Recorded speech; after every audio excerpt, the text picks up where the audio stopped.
नमस्कार, India voice देख रहे हैं आप और मैं हूं आपके साथ तुषार कुमार। वक्त तो चला है रिपोर्टर लाइव का, जहां पर दिन भर की तमाम बड़ी खबरों की जानकारी जो है वो हमारे संवाददाता ग्राउंड जीरो से आप लोगों तक पहुंचाते हैं। लेकिन सबसे पहले हम बात करेंगे नीट मामले को लेकर शिक्षा मंत्रालय ने प्रेस कॉन्फ्रेंस की। खबर पर ज्यादा जानकारी दे रहे हैं हमारे संवाददाता अजय चौहान। नीट परीक्षा को लेकर के सुप्रीम कोर्ट से आदेश किया कि सभी जो परीक्षाएं थी वो रद्द कर देंगे, लेकिन उसके विरोध में भी लोग लगातार विरोध प्रदर्शन करते नजर आ रहे हैं। पता जिस तरह से शिक्षा मंत्री के घर पर आज भी धरना प्रदर्शन किया, वहीं कांग्रेस का कहना है कि जिस तरह से नीट परीक्षा की धांधली की गई है, धर्मेंद्र प्रधान का इस्तीफा होना चाहिए। लगातार धरना प्रदर्शन के बावजूद भी लगातार जो पक्ष हैं, वही आम आदमी पार्टी का भी कहना है कि जिस तरह से बीजेपी की धांधली के माध्यम से जो नीट परीक्षा में बच्चों का भविष्य अंधकार में डूबा है, कि लाखों बच्चों का ऐसा भविष्य जो बिल्कुल डूब गया है। लेकिन ऐसा देखना है कि सुप्रीम कोर्ट ने जब साफ साफ कहा कि जिन बच्चों की परीक्षा है उनको रखा, लेकिन जो बाकी जो है उनकी रद्द कर दी गई है। लेकिन अब आने वाले समय में ही जल्दी से पेपर भी होने हैं, लेकिन एनटीए के अधिकारियों पर भी कुछ गाज गिरने वाली है, क्योंकि उनको आदेश दिया गया है। वही शिक्षा मंत्री से भी कहा गया कि इसकी अब सीबीआई जांच होगी, यानी कि सीबीआई शिक्षा मंत्री साफ साफ कहा है कि इसकी सीबीआई जांच होगी, जो भी दोषी होगा उसको सजा दी जाएगी, यहाँ तक कि उसको सस्पेंड भी किया जाएगा और जेल भी भेजा जाएगा। लेकिन देखना ये होगा कि राजनीति लगातार नीट परीक्षा को लेकर जो संज्ञान है वो लिया जा रहा है, लेकिन उसके बावजूद भी धरना प्रदर्शन दिल्ली के अंदर लगातार है। पूरे भारत के अंदर एकजुट होकर नीट परीक्षा को लेकर के लोगों ने हल्ला बोल रखा है। दिल्ली से अजय चौहान, इंडिया वॉइस। बात करेंगे अगली खबर की। नीट पेपर रद्द होने पर मेरठ में छात्रों ने विरोध प्रदर्शन किया। खबर पर विस्तार से जानकारी दे रहे हैं हमारे संवाददाता शाहरुख सैफी। मेरठ के चौधरी चरण सिंह विश्वविद्यालय में यूजीसी नेट परीक्षा रद्द होने को लेकर छात्रों का बड़ा प्रदर्शन देखने को मिला है। छात्रों ने यूनिवर्सिटी के बाहर इकट्ठा होकर बड़ा प्रदर्शन किया है और वही नारे लगाते हुए कार्रवाई की मांग की है। आपको बता दें, यूजीसी नेट परीक्षा में गड़बड़ी देखते हुए एनटीए ने एग्जाम रद्द कर दिया था और पूरा मामला सीबीआई को सौंप दिया था। शिक्षा मंत्रालय में ऐलान किया गया कि यूजीसी नेट परीक्षा का आयोजन अब नए तरीके से किया जाएगा और वहीं मेरठ में आज प्रदर्शन करते हुए कार्रवाई की मांग भी की गई है। वहीं देश भर में 317 शहरों और 1205 केंद्रों में नेट परीक्षा का आयोजन किया गया था। मेरठ से इंडिया वॉइस के लिए शाहरुख सैफी की रिपोर्ट। बात करेंगे अगली खबर की। देहरादून में सीएम पुष्कर सिंह धामी ने अपने आवास पर अधिकारियों के साथ बैठक की। खबर पर विस्तार से जानकारी दे रहे हैं हमारे संवाददाता तुषार गुप्ता।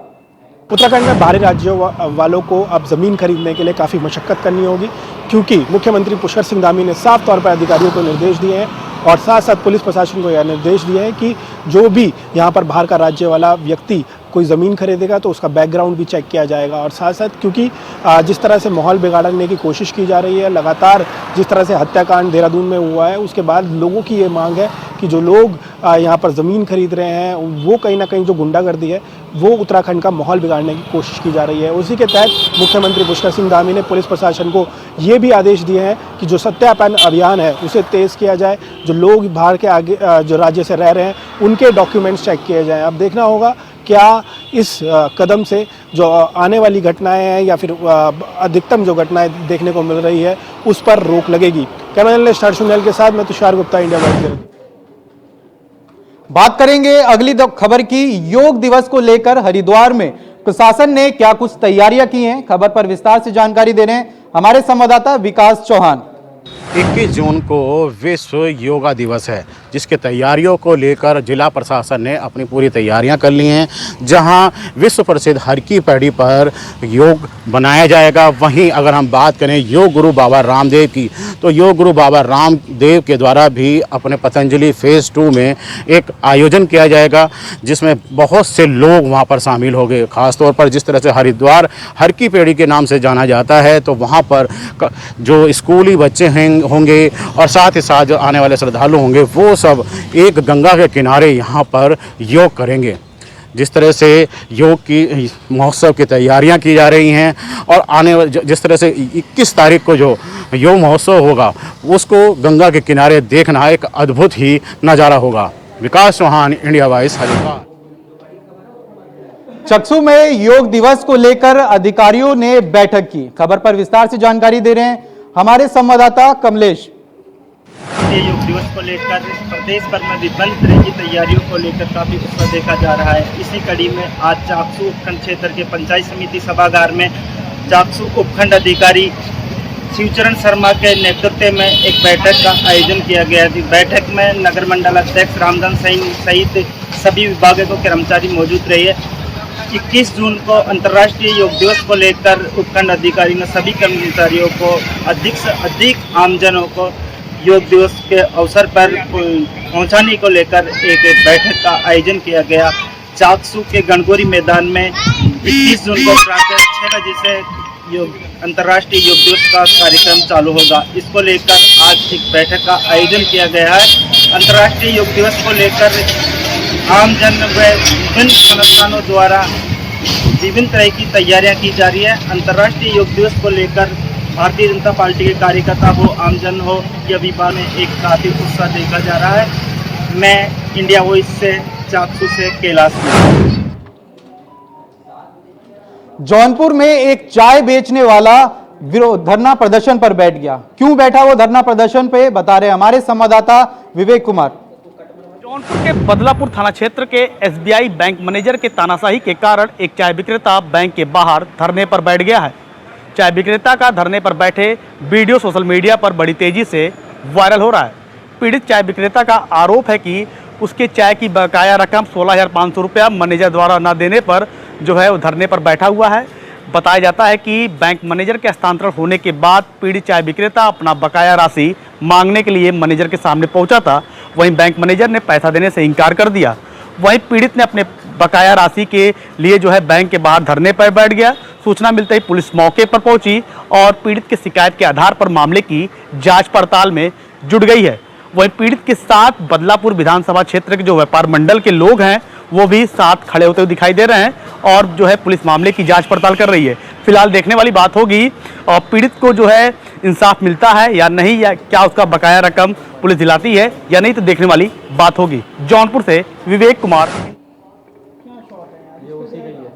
उत्तराखंड में 2 विधानसभाओं की में उपचुनाव होने हैं, जिसको लेकर बीजेपी ने दोनों ही सीटों पर अपने नामांकन कर दिए। खबर पर विस्तार से जानकारी दे रहे हैं हमारे संवाददाता विवेक चौहान। उत्तराखंड में 2 विधानसभा पर होने जा रहे उपचुनाव को लेकर आज नामांकन किया गया, जहां हरिद्वार से तीनों बड़ी पार्टियों के प्रत्याशियों ने अपना नामांकन किया, तो वहीं बद्रीनाथ से भी राजेंद्र भंडारी ने अपना आज नामांकन किया। अगर हम हरिद्वार की बात करें तो हरिद्वार में मुख्यमंत्री अपने जो भाजपा के प्रत्याशी हैं उनके साथ यहां पर मौजूद रहे। वहीं कांग्रेस के काजी ने भी अपना आज नामांकन किया। वहीं बसपा के प्रत्याशी द्वारा भी अपना नामांकन हरिद्वार से यहाँ पर किया। अगर हम बद्रीनाथ की बात करें, बद्रीनाथ में आज राजेंद्र भंडारी ने अपना नामांकन किया, जिसके बाद उन्होंने एक जनसभा की जहां पर मुख्यमंत्री भी शामिल रहे। विकास चौहान, इंडिया वाइज। बात करेंगे अगली खबर की। देहरादून में सड़क चौड़ीकरण का कार्य शुरू होना है। खबर पर विस्तार से जानकारी दे रहे हैं हमारे संवाददाता तुषार गुप्ता। देहरादून के दिलाराम चौक से लेकर सीएम आवास तक सड़क चौड़ीकरण का कार्य होना है और इसमें 200 से अधिक पेड़ कटने हैं। और ऐसे में जो स्थानीय लोग हैं उनका जो गुस्सा है साफ तौर पर देखने को मिल रहा है। वो काफ़ी नाराज़ है क्योंकि देहरादून का तापमान लगातार बढ़ता हुआ नजर आया है।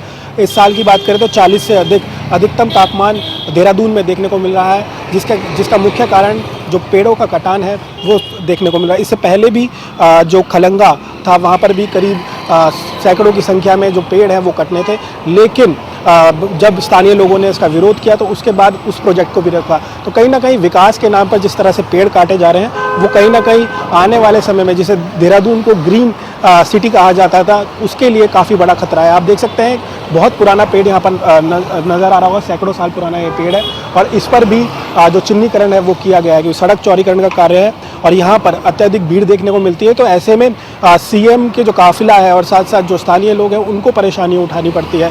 तो कहा जा सकता है जो स्थानीय लोग हैं काफ़ी नाराज़ हैं। सो उन्हीं की मांग है कि जो ये पेड़ काटे जा रहे हैं वो ना काटे जाएं ताकि जो एनवायरनमेंट है वो बचाया जा सके। फिलहाल मुख्यमंत्री की तरफ से कोई अभी इस पर जवाब नहीं आया है, सरकार की तरफ से कोई जवाब नहीं आया है, लेकिन जो स्थानीय लोग हैं और साथ साथ जो एक्टिविस्ट हैं वो लगातार ये कोशिश कर रहे हैं कि इन पेड़ों को बचाया जा सके। कैमरा जर्नलिस्ट हर्ष सुनियल के साथ मैं तुषार गुप्ता। हापुड़ में खनन माफियाओं ने पूर्व मंत्री मदन चौहान पर जानलेवा हमला किया। खबर पर विस्तार से जानकारी दे रहे हैं हमारे संवाददाता शक्ति ठाकुर। हापुड़ से है जहां खनन माफियाओं के हौसले बुलंद हो गए हैं। जी आपको बता दें, खनन माफियाओं के द्वारा पूर्व मंत्री व बीजेपी के नेता मदन चौहान को मारने का प्रयास किया गया है। पूरा मामला गढ़ कोतवाली के बागलपुर रोड का है, जहां पूर्व मंत्री और बीजेपी नेता मदन चौहान किसी काम से गांव में गए हुए थे और बताया जा रहा है कि खनन माफियाओं का डंपर जब मदन चौहान की गाड़ी को देखता है तो उसमें जबरदस्त टक्कर मारता है। हालांकि गनीमत रही कि बीजेपी नेता मदन चौहान उस समय गाड़ी में मौजूद नहीं थे। हालांकि इसके बाद पूरे क्षेत्र में हड़कंप मच गया और पूर्व मंत्री और बीजेपी नेता मदन चौहान ने आरोपी खनन माफियाओं के खिलाफ गढ़ कोतवाली में तहरीर दी है। देखने वाली बात होगी कि आखिर गढ़ कोतवाली पुलिस कब तक इन खनन माफियाओं पर कोई ठोस कार्रवाई करती है। आपको बता दें कि जनपद में जगह जगह खनन माफियाओं का बोलबाला है और अलग अलग थाना क्षेत्र में खनन माफिया दबकर खनन कार्य में जुटे हुए हैं। इन खनन माफियाओं के द्वारा अवैध रूप से मिट्टी को उठाया जाता है और जगह जगह मोटे पैसे की वसूली कर भराव किए जाते हैं। आपको बता दें कि खनन माफियाओं की शिकायत के लिए जब खनन अधिकारियों को जानकारी देने का प्रयास किया जाता है तो जिले के खनन अधिकारी फ़ोन तक नहीं उठाते हैं।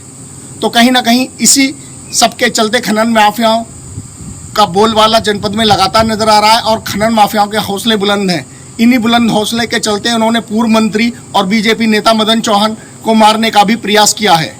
कैमरामैन संजय कश्यप के साथ इंडिया वॉइस के लिए हापुड़ से शक्ति ठाकुर। बात करेंगे अगली खबर की। उत्तर प्रदेश में योगी आदित्यनाथ ने अफसरों के साथ बैठक की। खबर पर विस्तार से जानकारी दे रहे हैं हमारे संवाददाता किशन मोहन मिश्रा। 2024 लोकसभा चुनाव खत्म होने के बाद उत्तर प्रदेश के मुख्यमंत्री योगी आदित्यनाथ लगातार एक्शन मोड में नजर आ रहे हैं। आपको बता दें कि उत्तर प्रदेश के मुख्यमंत्री योगी आदित्यनाथ लगातार अपने अधिकारियों के साथ बैठक कर रहे हैं, अपने कैबिनेट के मंत्रियों के साथ बैठक कर रहे हैं। प्रदेश के भारतीय जनता पार्टी के बड़े नेताओं के साथ लगातार बैठकों का दौर जारी है। आपको बता दें कि मुख्यमंत्री योगी आदित्यनाथ का साफ तौर पर कहना है कि 2024 के लोकसभा चुनाव के दौरान जनता से जो वादे किए गए थे उन वादों को कैसे पूरा किया जाए, उन वादों पर कैसे काम किया जाए, इस पर लगातार जो है सूबे के मुखिया योगी आदित्यनाथ काम करते हुए दिखाई दे रहे हैं। पिछले जो है दिनों उत्तर प्रदेश के जो मुख्यमंत्री योगी आदित्यनाथ में गोरखपुर गए थे, गोरखपुर में भी जहां उन्होंने जनता दर्शन भी किया था। जनता दर्शन के बाद लगातार लखनऊ में भी जनता दर्शन का कार्यक्रम योगी आदित्यनाथ चला रहे हैं। जनता दर्शन के माध्यम से अधिकारियों को भी सख्त निर्देश दे रहे हैं कि जो प्रदेश की जनता की जो समस्याएं हैं वो समस्याओं को जल्द से जल्द उसका निस्तारण किया जाए, प्रदेश की जनता को किसी प्रकार की कोई असुविधा होने ना पाए। लगातार मुख्यमंत्री योगी आदित्यनाथ का ये कहना है कि प्रदेश सरकार के द्वारा जो चलाई गई जन कल्याणकारी योजनाएं हैं उसका भी जो है लाभ प्रदेश की जनता को मिले। लखनऊ से कैमरा पर्सन राहुल पाठक के साथ Krishna Mohan Mishra, India voice TV. बात करेंगे अगली खबर की। उत्तर प्रदेश के मुख्यमंत्री योगी आदित्यनाथ ने वीआईपी कल्चर को खत्म करने के लिए पुलिस प्रशासन को दिशा निर्देश दिए हैं। खबर पर विस्तार से जानकारी दे रहे हैं हमारे संवाददाता चंदन वर्मा। मुख्यमंत्री योगी आदित्यनाथ ने कल एक बड़ा दिशा निर्देश जारी किया है। मुख्यमंत्री योगी आदित्यनाथ का साफ तौर पे कहना है कि उत्तर प्रदेश में पूरी तरह से वीआईपी कल्चर को खत्म किया जाए।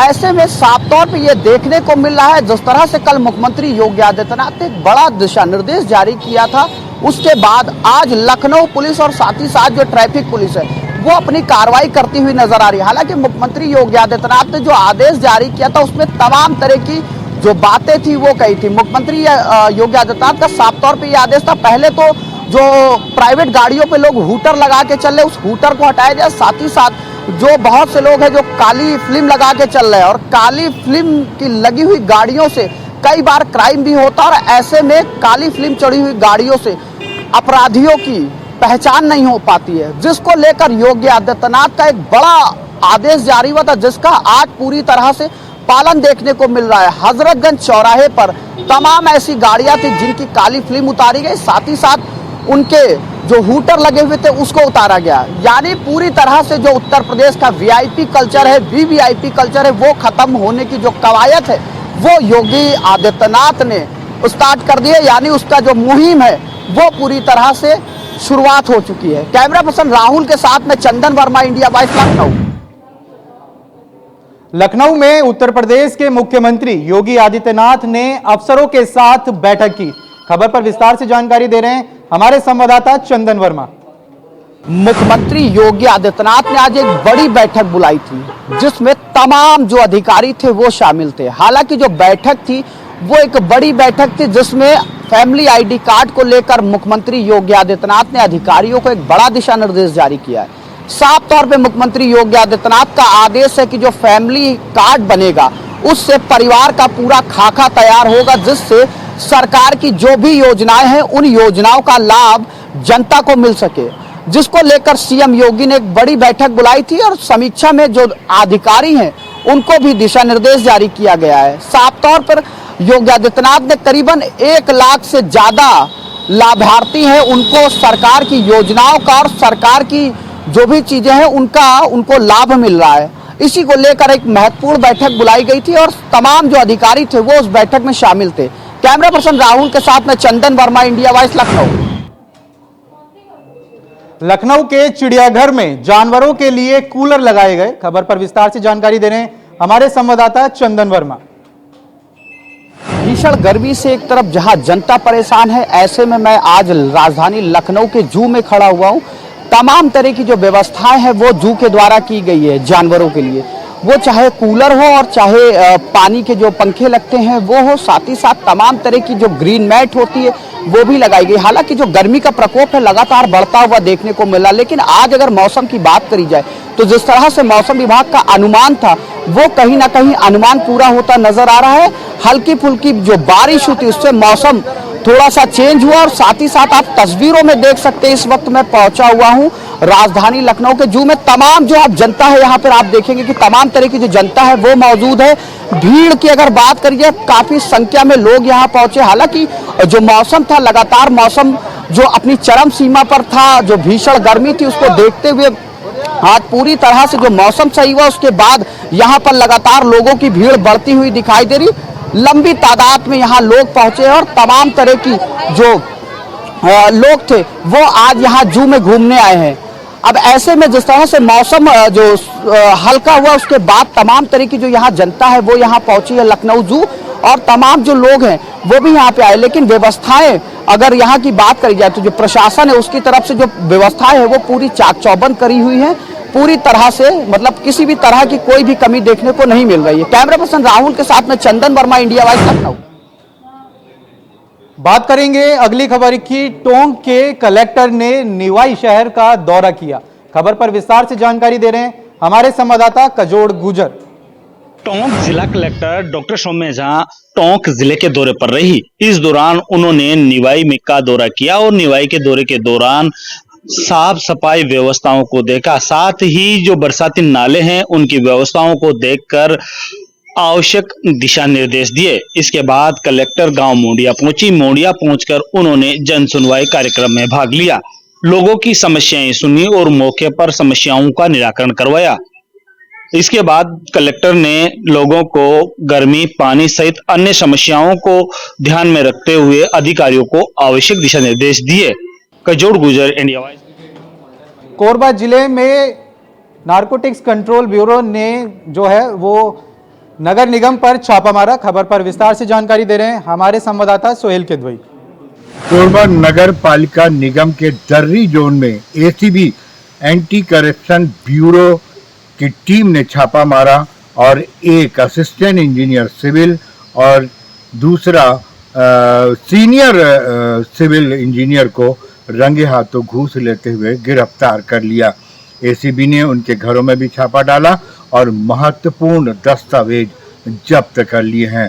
दरअसल ये पूरा मामला तब सामने आया जब नगर पालिका निगम में एक ठेकेदार ने 90 लाख का निर्माण कार्य किया था और ये अधिकारी रनिंग बिल और बिल बनाने के लिए 2% की कमीशन मांग रहे थे, यानी 90 लाख का 2%, लगभग 40,000। मामला 35,000 में तय हुआ और ठेकेदार ने जाकर इसकी शिकायत एंटी करप्शन ब्यूरो को कर दी।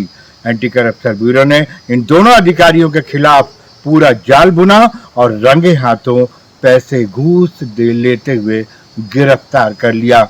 इस गिरफ्तारी के बाद कोरबा में खास करके अधिकारियों में हड़कंप मचा हुआ है। बहरहाल इसमें सबसे बड़ी बात जो देखने को सामने आ रही है वो ये है कि ये तो एकमात्र मामला है जो सामने आ गया। दूसरी तरफ नगर पालिका निगम के जो अधिकारी हैं वो ये नहीं कह रहे हैं कि ये तो न जाने कितने ऐसे मामले हैं जो अभी तक पकड़े नहीं जा सकते हैं। आवश्यकता है उन अधिकारियों को भी पकड़ने की जो इन घूसखोरी में लिप्त हैं। इंडिया वॉइस के लिए कोरबा से सुहेल किदवई। कोरबा में शराब पीने से एक महिला की मौत हो गई। खबर पर विस्तार से जानकारी दे रहे हैं हमारे संवाददाता सुहेल किदवई।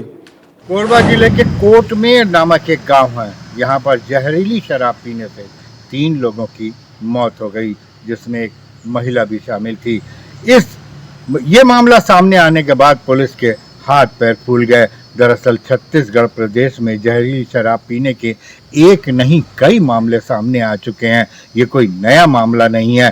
दरअसल कोरबा में भी जब ये खबर सामने आई तो प्रशासन हरकत में आया और तुरंत जांच कमेटी बैठा दी गई। अब इसकी पूरी जांच की जा रही है कि जहरीली शराब कहां से आई और किस तरह से ये लाई गई या बनाई गई या फिर बिक्री की गई, किसके द्वारा बिक्री की गई, इसकी जांच की जा रही है। हालांकि पुराने मामलों की बात करें, पूरे छत्तीसगढ़ प्रदेश की बात करें तो जहरीली शराब के कई मामले सामने आ चुके हैं, लेकिन उसमें अभी तक बड़ी मछलियां यानी मुख्य आरोपी जो सप्लाई करते हैं या जहरीली शराब बेचते हैं, बनाते हैं, ऐसे लोगों पर कार्रवाई नहीं हुई। पकड़ में आते हैं तो छोटी मछली यानी वो छोटे लोग जिन पर कार्रवाई की गाज गिरती है। बहरहाल जहरीली शराब पीने से 3 लोगों की मौत ने कोरबा जिले में सनसनी फैला दी है। अब देखना होगा कि प्रशासन की कार्रवाई किस ओर जाती है और इसमें कौन लोग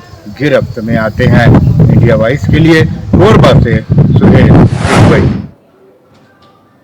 फिलहाल के लिए रिपोर्टर लाइव में इतना ही। देश और दुनिया की तमाम बड़ी खबरों को जानने के लिए बने रहें इंडिया वॉइस के साथ। नमस्कार।